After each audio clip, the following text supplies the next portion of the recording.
की सारी बेसिक जो फील्ड्स हैं वो हमने एंटर कर दी हैं। अब हमने सिर्फ़ और सिर्फ फॉर्मेटिंग और स्टाइलिंग थोड़ी सी हमें फ़ोकस करनी है, ताकि हमारा जो फॉर्म है वो वेल प्रेजेंटेड हो और वेल अलाइन हो। जैसे कि आप देख सकते हैं यहाँ पे जो स्किल्स हैं वो भी 2 रोज़ में डिफ़ाइन हैं, और इसी तरह जो पोस्ट अप्लाइंग फॉर है वो भी 2 रोज़ में डिफ़ाइन है। तो हम ये चाह रहे हैं कि हमने जो यहाँ पे अभी हम फॉर्म प्रैक्टिस कर रहे हैं, इसके लिए भी हम इसी तरह जो स्किल्स है उसको भी हम प्रॉपर जो है उसको फॉर्मेटिंग कर सकें, उसकी स्टाइलिंग कर सकें, और जो पोस्ट अप्लाइंग फॉर है वो भी, ताकि हमारा ये जो यहाँ पे एक कंप्लीट बॉक्स की शक्ल में हमें शो हो सके। तो अभी हम सबसे पहले स्किल्स से स्टार्ट करते हैं। हम देखते हैं कि हम स्किल्स को किस तरह अलाइन कर सकते हैं। तो मैंने इनिशियली जो स्किल्स को अलाइन करने के लिए काफ़ी डिफरेंट अप्रोच यूज़ की थी।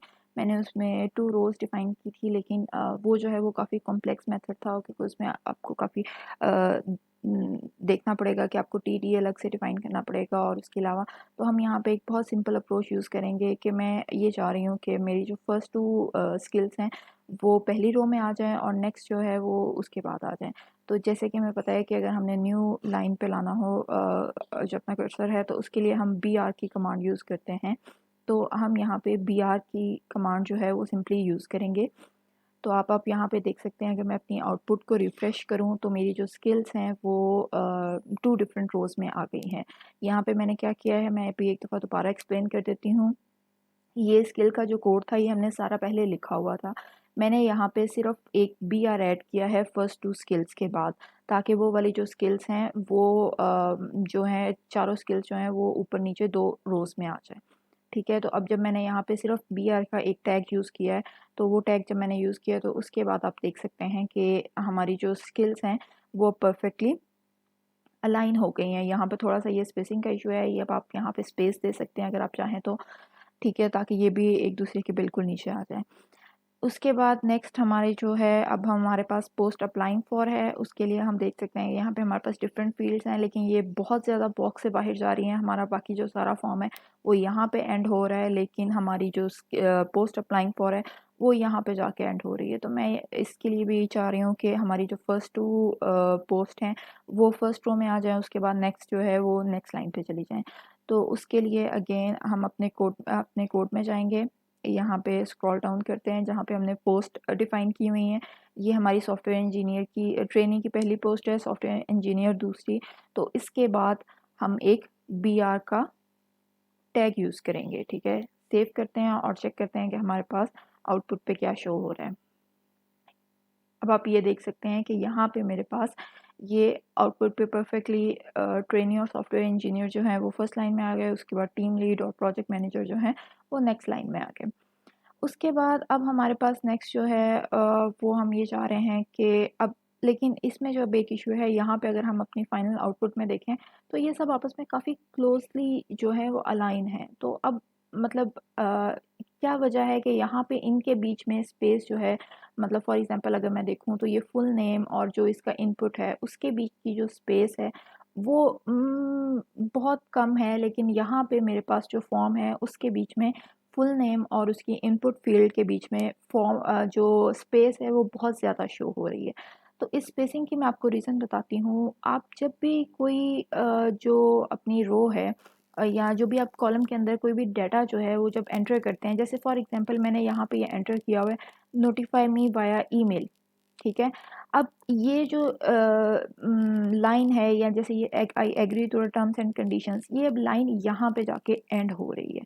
जब ये लाइन यहाँ पे जाके एंड हो रही है तो बेसिकली ये इस पूरे कॉलम की जो विड्थ है उसको ये वो कर रही है, इसको वो इफ़ेक्ट कर रही है, क्योंकि देखें अगर आपके पास जैसे हमें ऑलरेडी आइडिया है कि अगर किसी भी टेबल को हम जब वर्ड में भी ड्रॉ करते हैं तो अगर उसका एक भी एलिमेंट जो है वो लेंथी है, उसकी जो लेंथ है वो बहुत ज़्यादा है, तो पूरे टेबल की जो आउटलाइन है उसको इफ़ेक्ट करती है। तो अब हम देखते हैं कि हम इसकी लेंथ तो कम नहीं कर सकते हैं, तो अब हमने देखना ये है कि हम इसको किस तरह अलाइन करें, कि हम इसमें क्या फॉर्मेटिंग यूज़ करें कि हमारे पास ये स्पेसिंग का जो इशू है वो हमारे पास एंड हो जाए। तो अब हमारे पास यहाँ पे हमने एक कॉन्सेप्ट पढ़ा हुआ है, colon span and row span.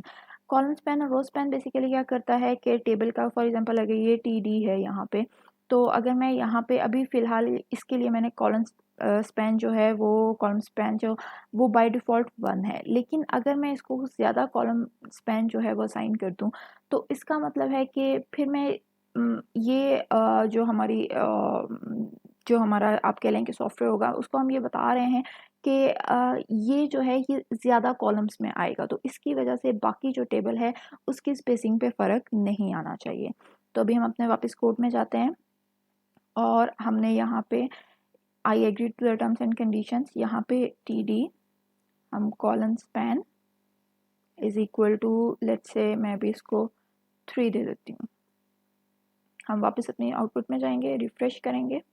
अब आप देख सकते हैं कि जैसे ही मैंने इसको कॉलन स्पैन जो है वो मैंने इसका 3 किया है, तो बाकी जो टेक्स्ट है, बाकी जो हमारी सारी फील्ड्स थी वो अब हमारे पास लेफ़्ट शिफ्ट हो गई हैं, ठीक है। और यहाँ पे जब वो लेफ़्ट शिफ्ट हो गई हैं, अब वो कहाँ पे एंड हो रही हैं, जहाँ पे हमारे पास ये वाली नोटिफाई मी वाया ईमेल की लाइन जो है जहाँ पे एंड हो रही है, तो अब वो वहाँ पे एंड हो रही हैं। इसका मतलब है कि अगर मैं नोटिफाई मी वाया ईमेल की भी जो कॉलन स्पैन है वो चेंज कर दूँ, तो ये जो बाकी सारा टेबल है वो इसकी वजह से भी फिर इफ़ेक्ट नहीं होगा। और सेकेंडली ये यहाँ पे जो ओरिजिनल टेक्स्ट था वो था नोटिफाई मी वाया ईमेल, तो हम यहाँ पे notify me the status via email, तो हम यहाँ पे वही वाला सेंटेंस ओरिजिनल यूज़ करेंगे।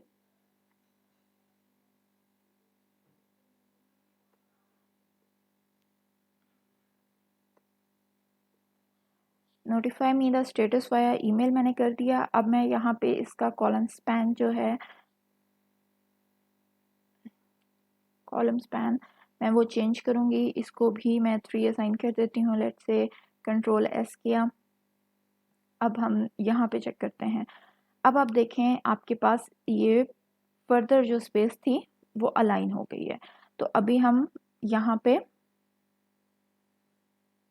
अब आप देख सकते हैं कि यहाँ पे जो कॉलम स्पैन जब मैंने 3 किया तो वो स्पेस फर्दर अलाइन हो गई है, लेकिन अभी भी जो है वो कुछ फॉर्मेटिंग हमें थोड़ी ऑड लग रही है, क्योंकि आप यहाँ पे देखें हमारे पास ये बहुत मतलब एक स्ट्रेट लाइन में तकरीबन सारे एंड हो रहे हैं, लेकिन यहाँ पे ये थोड़ी इरेगुलरिटीज़ हैं, full name, email, nationality, and then फिर एकदम हम जब आते हैं पोस्ट अप्लाइंग फॉर पे, तो वो बिल्कुल ही सबसे आगे जाके एंड हो रहा है। तो हम अपने कोड में वापस जाएंगे, जहाँ पे हमने पोस्ट अप्लाइंग फॉर का लेबल मेंशन किया हुआ है, ये देखें ये पोस्ट अप्लाइंग फॉर का लेबल था जो मैंने मेंशन किया हुआ है। ये किस चीज़ को कॉरेस्पॉन्ड कर रहा है, ये लेबल है, ये पोस्ट अप्लाइंग फॉर। तो मैं ये चाह रही हूँ कि जिस तरह यहाँ पे ये पोस्ट अप्लाइंग फॉर 3 उसमें आ रहा है, तो वहाँ पे मेरे पास ये भी जो है वो जिस तरह यहाँ पे पोस्ट अप्लाइंग फॉर जो है वो 3 रोज़ में आ रहा है, तो मेरे पास ये जो पोस्ट अप्लाइंग फॉर है ये भी 3 रोज़ में आ जाए। तो हम इसमें क्या कर सकते हैं, हम हर वर्ड के बाद जो है वो अगर हम बी आर यूज़ करें तो जो नेक्स्ट वर्ड है वो न्यू लाइन पे चला जाएगा। सेव करते हैं और उसको रिफ़्रेश करते हैं हम अपनी आउटपुट को। अब आप देखें हमारे पास ओरिजिनली वो पोस्ट अप्लाइंग फॉर एक ही उसमें आ रहा था, लेकिन जैसे ही हमने बी आर ऐड किया तो अब हमारे पास पोस्ट अप्लाइंग फॉर जो है वो डिफरेंट रोज़ में आना शुरू हो गया। ठीक है, यहाँ तक करने के बाद अब नेक्स्ट हमारे पास सिर्फ 2 ऐसे टेक्स्ट हैं जो कि आउट ऑफ द लाइन जा रहे हैं, एक अपलोड रिज्यूमे का है और एक पेस्ट योर रिज्यूमे का है। हम इन दोनों को भी इसी तरह बी आर की कमांड यूज़ करके हम नेक्स्ट लाइन में ट्रांसफ़र करेंगे।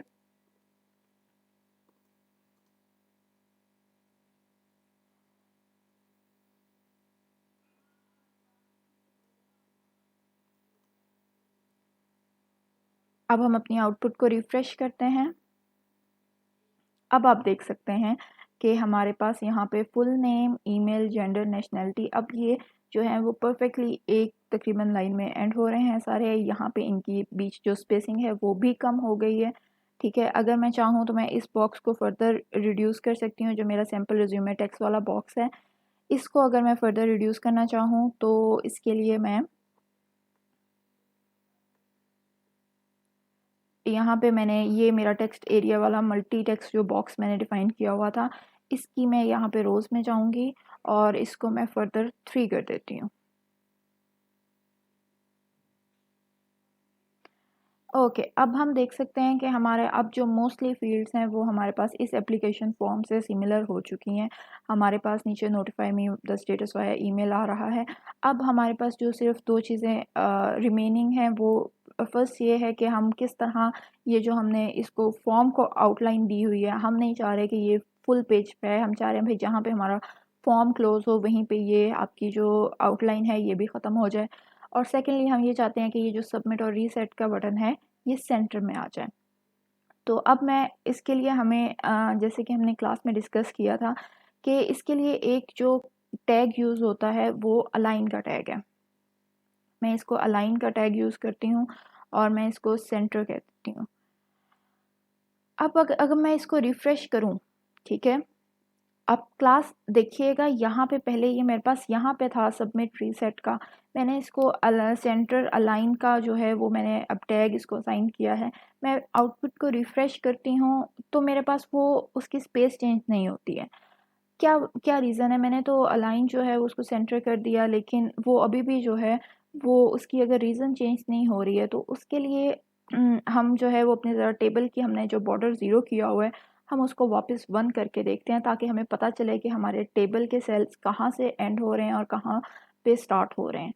अब मैं इसको वापस रिफ़्रेश करती हूँ। अब आप देखें वो जिस सेल के अंदर इनक्लोज़्ड है सबमिट और रीसेट वो एंड ही यहाँ पे हो रहा है। तो वो उसको किस तरह सेंटर अलाइन करेगा, ठीक है?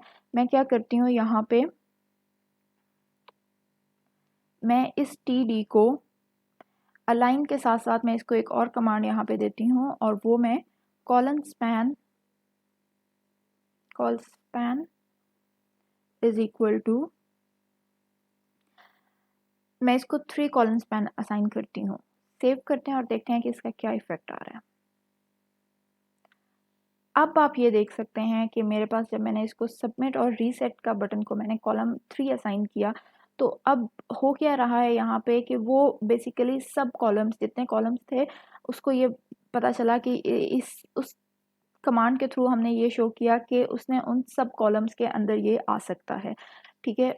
तो हमारे पास जब हमने इसको दोबारा रिफ्रेश किया इसके बाद कॉलम स्पैन असाइन करने के बाद, तो हमारे पास ये जो है वो सेंटर में आ गया सबमिट और रीसेट का बटन, ठीक है?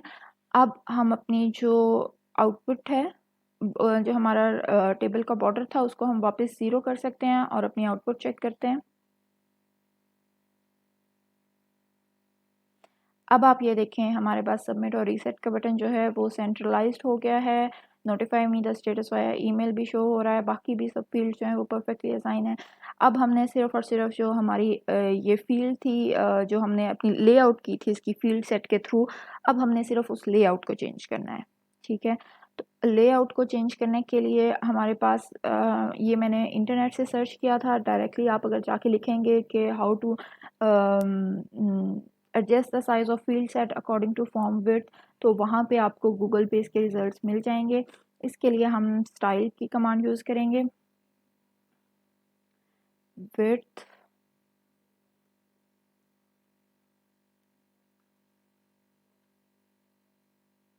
अब हम इसको सेव करेंगे। तो अब आप ये देखें कि हमारे पास जो एप्लीकेशन फॉर्म है वो परफेक्टली एक बॉक्स में इनक्लोज्ड हो गया है। हमने एप्लीकेशन फॉर्म की जो फील्ड सेट की विड्थ थी वो भी हमने एडजस्ट कर दी, जो हमारा सबमिट और रीसेट के बटन्स थे वो भी सेंट्रलाइज्ड हैं।